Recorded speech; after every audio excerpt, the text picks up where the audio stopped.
Il y a une déclaration très simple mais puissante. Où que vous alliez, on vous dira qu'un musulman est le frère d'un autre musulman.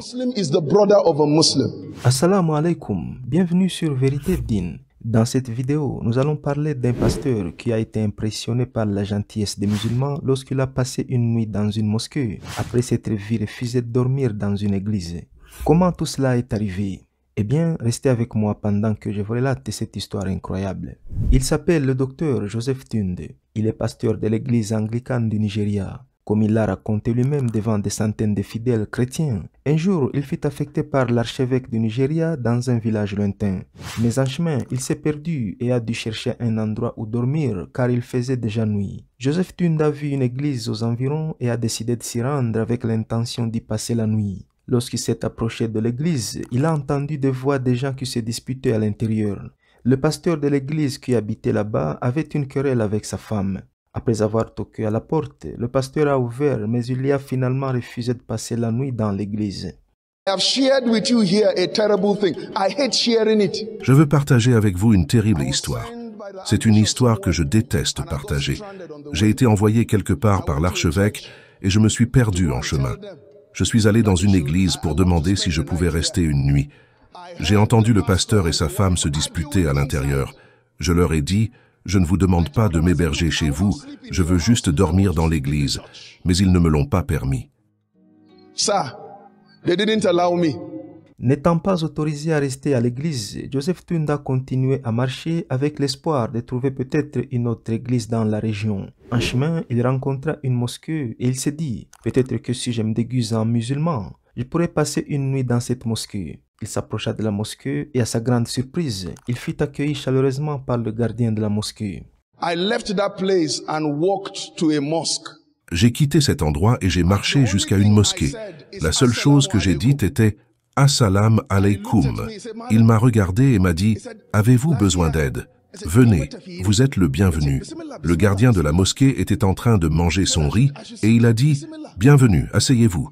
Prenez une cuillère et mangez avec moi ». Après avoir mangé, il m'a préparé un endroit pour dormir et c'est ainsi que j'ai passé la nuit dans cette mosquée.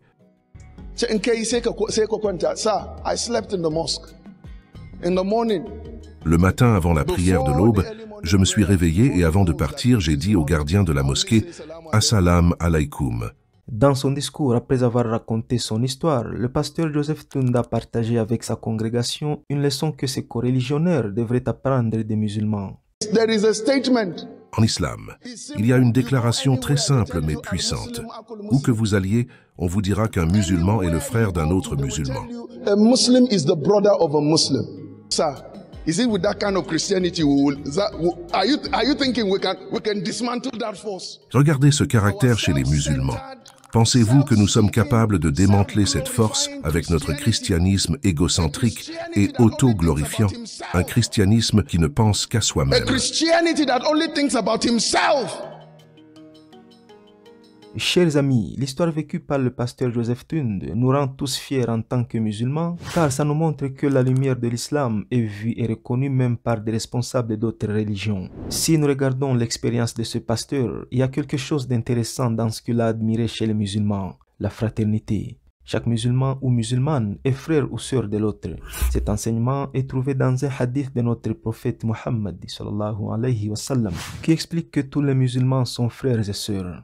La fraternité entre musulmans est basée sur la foi en l'unicité d'Allah. Allah subhanahu wa ta'ala dit dans le Coran, « Les croyants ne sont que des frères. Établissez la concorde avec vos frères et craignez Dieu afin qu'on vous fasse miséricorde. » Cependant, l'islam ne nous apprend pas à faire le bien uniquement pour les musulmans.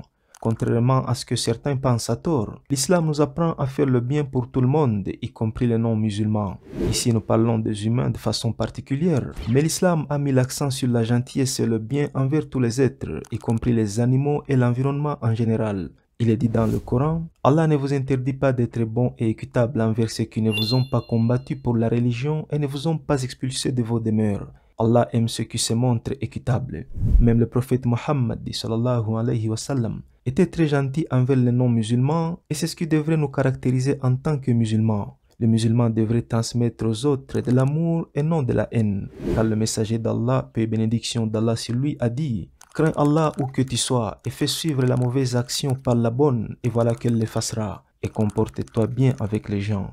Dans ce hadith, notre prophète ne nous a pas dit de nous comporter bien uniquement envers nos frères et sœurs musulmans, mais il nous a dit d'être bons envers les gens en général. Cela signifie que c'est un devoir de tout musulman de faire le bien pour tous les êtres humains, quelle que soit leur croyance ou leur origine.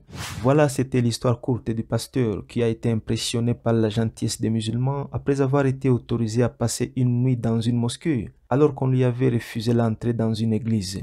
Puisse Allah nous faciliter de propager la lumière de l'islam aux non-musulmans à travers de bons comportements tels qu'enseignés par notre belle religion. Assalamu alaikum.